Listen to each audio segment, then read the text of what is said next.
ಮೈನಾರಿಟೀಸ್ಗೆ ಅಂತೇಳಿ cement receipt ಕೊಟ್ಟರು ಅಧ್ಯಕ್ಷರೇ. ನಾನು ಕಾನ್ಸನ್ಸ್ ₹1 ಕೊಡಲಿಲ್ಲ. ನಾನು ಪತ್ರಗಳು ಕೊಡೋದು ಆಚೆ ಕರ್ದಾಲ್ತು ಓಕೆ ಓಕೆ ಭಯ್ಯ ಒತ್ತಾಚ್ ಭಯ್ಯ. ನನಗೆ ಅರ್ಥ ಆಗ್ತಲ್ಲ ಅಧ್ಯಕ್ಷ ಯಾಕೆ ಅಂತ. ನೀವು ಫಸ್ಟ್ ಬೇರೆಲ್ಲ ಕೊಟ್ಟಿದ್ದಾರೆ ಅಂತ ಹೇಳ್ತಾರೆ, ನೀವು ಮಾತ್ರ ಕೊಡುದಿಲ್ಲ ಅಂತ ಹೇಳುದು.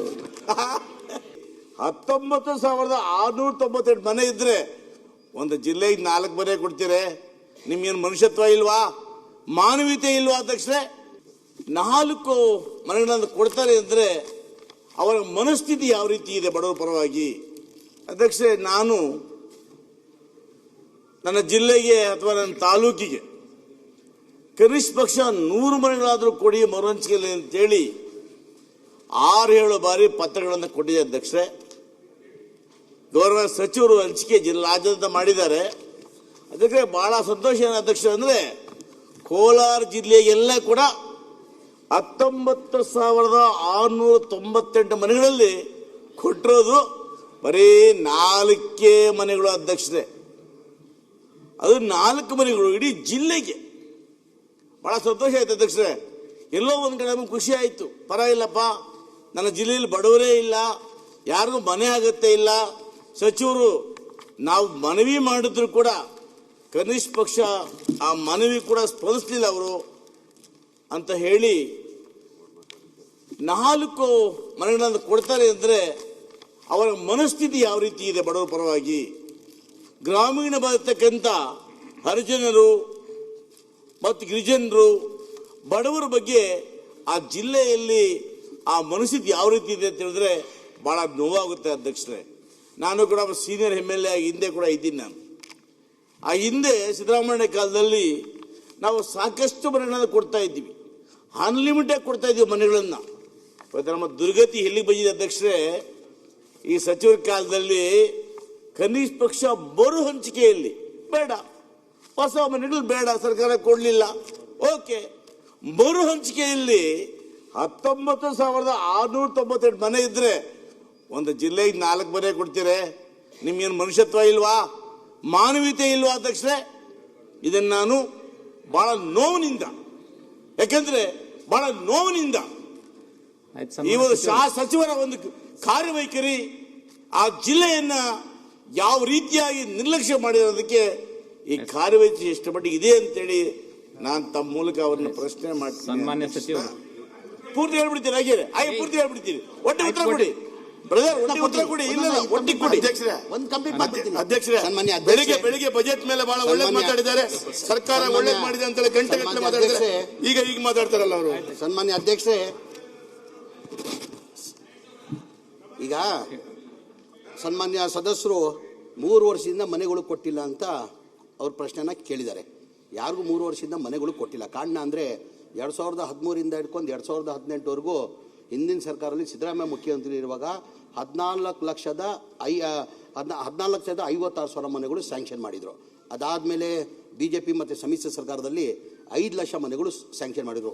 ಒಟ್ಟಾಗಿ 19 ಲಕ್ಷ ಮನೆಗಳು 2018 ಹಿಡ್ಕೊಂಡು 2023ವರೆಗೂ ಸ್ಯಾಂಕ್ಷನ್ ಆಗಿತ್ತು.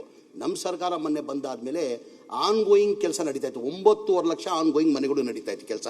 ಆ ಕಾರಣಕ್ಕೆ ಹೊಸ ಟಾರ್ಗೆಟ್ ಕೊಟ್ಟಿರಲಿಲ್ಲ.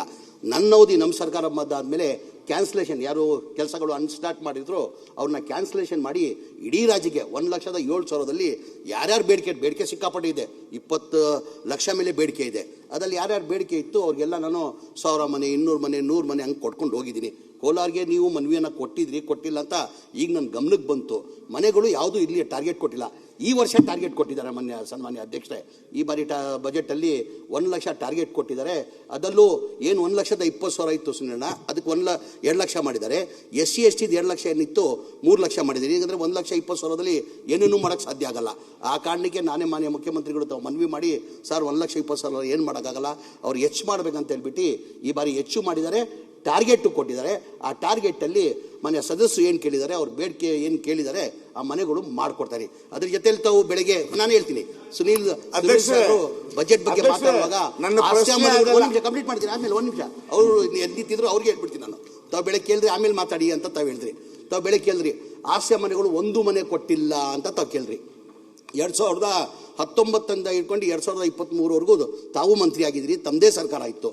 ತಮ್ಮ ಸರ್ಕಾರದಲ್ಲೂ ಒಂದು ಮನೆಯೂ ಸ್ಯಾಂಕ್ಷನ್ ಮಾಡಿಲ್ಲ. ಕಾರಣ ಅಂದರೆ ಹಿಂದಿನ ಸರ್ಕಾರನೇ ಸಿದ್ದರಾಮಯ್ಯ ಇರುವಾಗ, ಮುಖ್ಯಮಂತ್ರಿ ಇರುವಾಗ ಆಶ್ರಯ ಮನೆಗಳು 47,613 ಮನೆಗಳು ಸ್ಯಾಂಕ್ಷನ್ ಮಾಡಿದ್ದು. 13, 14, 15, 16, 17, 17. ಅದಾದಮೇಲೆ ಒಂದು ಮನೆಯೂ ಸ್ಯಾಂಕ್ಷನ್ ಮಾಡಿಲ್ಲ, ಒಂದು ಮನೆಯೂ ಕೊಡೋಕ್ಕೆ ಸಾಧ್ಯ ಆಗಿಲ್ಲ. ಕಾರಣ ಅಂದರೆ ಒಂದು ಮನೆ ಕಟ್ಟಬೇಕಾದ್ರೆ ಭಾಳ ಸತಿ ನಾನು ಹೇಳಿದ್ದೀನಿ, 7.5 ಲಕ್ಷ ರೂಪಾಯಿ ಕಾಸ್ಟ್ ಆಗ್ತದೆ. ಕೇಂದ್ರ ಸರ್ಕಾರದಿಂದ 1.5 ಲಕ್ಷ ಕೊಡ್ತಾರೆ, ರಾಜ್ಯ ಸರ್ಕಾರದಿಂದ 1,20,000 ಜನರಲ್ ಕೊಡ್ತಾರೆ, SC ST ಇದ್ರೆ 2 ಲಕ್ಷ ಕೊಡ್ತಾರೆ. ಬೆನಿಫಿಷರಿ 4.5 ಲಕ್ಷ ಕೊಡಬೇಕಾಗ್ತದೆ. ಆ ಕಾರಣಕ್ಕೆ ಎಲ್ಲ ಮನೆಗಳು ಅನ್ಕಂಪ್ಲೀಟ್ ಆಗಿತ್ತು. ಬೆನಿಫಿಷರಿ 2,100 ಕೋಟಿದಲ್ಲಿ ಬರೇ 100 ಕೋಟಿ ಕೊಟ್ಟಿದ್ರು. ಯಾರೋ 5,000, 10,000, 20,000 ಮೇಲೆ ಕೊಡೋಕ್ಕಾಗಲ್ಲ.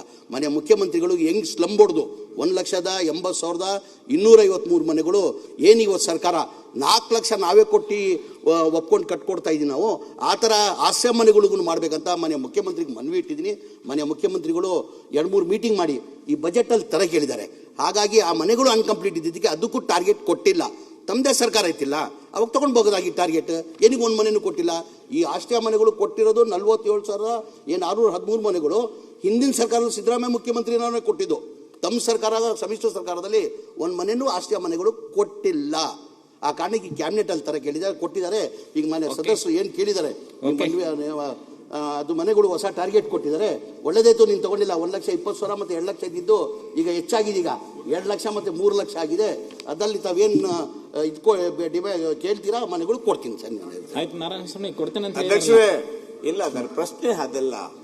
ನಿಮಗೆ ಮರು ಹಂಚಿಕೆ ಮಾಡಲಿಕ್ಕೆ 19,692 ಮನೆ ಕೊಟ್ಟರಲ್ಲ, ನಾನು ನಿಮಗೆ 5-6 ಬಾರಿ ಮನವಿ ಕೊಟ್ಟಿದ್ದೇನಲ್ಲ, ಕನಿಷ್ಠ ಪಕ್ಷ 100 ಮನೆ ಕೊಡ್ಲಿಲ್ಲ ಅಧ್ಯಕ್ಷರೇ. ಯಾವ ಕಾರಣಕ್ಕೆ ಕೊಡ್ಲಿಲ್ಲ ಅಂತೇಳಿ ನಾನು ಕ್ವಶನ್ ಮಾಡ್ತಾ ಇರ್ತಕ್ಕಂಥದ್ದು. ನೀವು ನಾನು ಒಪ್ತೇನೆ. ಹಿಂದೆ ಬಿಜೆಪಿ ಸರ್ಕಾರದಲ್ಲಿ 1 ಮನೆ ಕೊಡ್ಲಿಲ್ಲ, ಸಿದ್ದರಾಮಯ್ಯ ಕಾಲದಲ್ಲಿ ಬೇಕಾದ್ರೆ ಬರಲಿ ಕೊಟ್ರು, ಇವೆಲ್ಲವನ್ನು ಒಪ್ತೇನೆ ಅಧ್ಯಕ್ಷರೇ. ತಾವು ನನಗೆ ನಾನು ಮನವಿ ಕೊಟ್ಟರು ಕೂಡ ನಿಮ್ಮ ಕೈಯಲ್ಲಿ 19,692 ಮನೆ ಇದ್ರು ಕೂಡ ಕನಿಷ್ಠ ಪಕ್ಷ ನನ್ನ ಜಿಲ್ಲೆಗೆ 100 ಮನೆಗಳು ಕೊಡ್ಲಿಲ್ವಲ್ಲ, ಯಾಕೆ? ಅದು ಈಗ ಸದಸ್ಯರಿಗೆ 100 ಮನೆ ಅಂತಾರಲ್ಲ, 500 ಮನೆ ಕೊಟ್ಟಿದ್ದಾರೆ, ಟಾರ್ಗೆಟ್ ಕೊಟ್ಟಿದ್ದಾರೆ. ಟಾರ್ಗೆಟ್ ಇರಲಿಲ್ಲ, ನಾನು ಒಪ್ಕೊಂತೀನಿ. ಒಂದ್ ನಿಮಿಷ. ನೀವು ಅವರು 19,000 ಮನೆಗಳನ್ನ ಮರು ಹಂಚಿಕೆ ಮಾಡ್ಲಿಕ್ಕೆ ಕೊಟ್ಟಾಗ ಜಿಲ್ಲೆಗೆ 4 ಅಂತ ಹೇಳಿದಿರಿ. ನೀವು ಉತ್ತರದಲ್ಲಿ ಏನ್ ಹೇಳ್ತಾ ಇದೀರಿ? ಮರು ಹಂಚಿಕೆಯನ್ನ ನಾವು ಮಾಡ್ತಾ ಇದೀವಿ, ಸರ್ಕಾರ ಎಲ್ಲಿ ಬೇಡಿಕೆಗಳು ಬಂದಿದೆ ಅಂತ. ಮರು ಹಂಚಿಕೆಗೆ ಸರ್ಕಾರದ ಮಾನದಂಡ ಏನು? ಸರ್ಕಾರಕ್ಕೆ ಏನಾದ್ರು ಮಾನದಂಡ ಇರಬೇಕಲ್ಲ. ನಿಮ್ಮ ಸಚಿವರ ಡಿಸ್ಕ್ರಿಷನರಿ ಆಗಲ್ಲ ಅದು. ಗ್ರಾಮ ಪಂಚಾಯತಿನಲ್ಲಿ ಅಲ್ಲಿ ಸೆಲೆಕ್ಷನ್ ಆಗಬೇಕು. ಮರು ಹಂಚಿಕೆ ಮಾಡಬೇಕಾದ್ರೆ ಸರ್ಕಾರ ಯಾವ ನಿಯಮಾವಳಿಗಳನ್ನು ಪಾಲಿಸಿದೆ, ಎಲ್ಲೆಲ್ಲಿಗೆ ಮರು ಹಂಚಿಕೆಗಳನ್ನ ಕೊಟ್ಟಿದ್ದೀರಿ ಅನ್ನೋದನ್ನ ಒಂದನ್ನು ಹೇಳಿ. ಎರಡನೇದು, ನೀವೇ ಒಪ್ಪಿಕೊಂಡಿದ್ದೀರಿ, ಧನ್ಯವಾದ. 2013ರಿಂದ 18 ತನಕ ಏನೇನು ಮನೆ ಕೊಟ್ಟಿದ್ರು ಅದಕ್ಕೆ ದುಡ್ಡಿಟ್ಟಿಲ್ಲ ಅನ್ನುವ ಕಾರಣಕ್ಕೋಸ್ಕರ 18ರಿಂದ ದುಡ್ಡು ಇಡ್ಲಿಕ್ಕೆ ಶುರು ಮಾಡಿದ್ದು.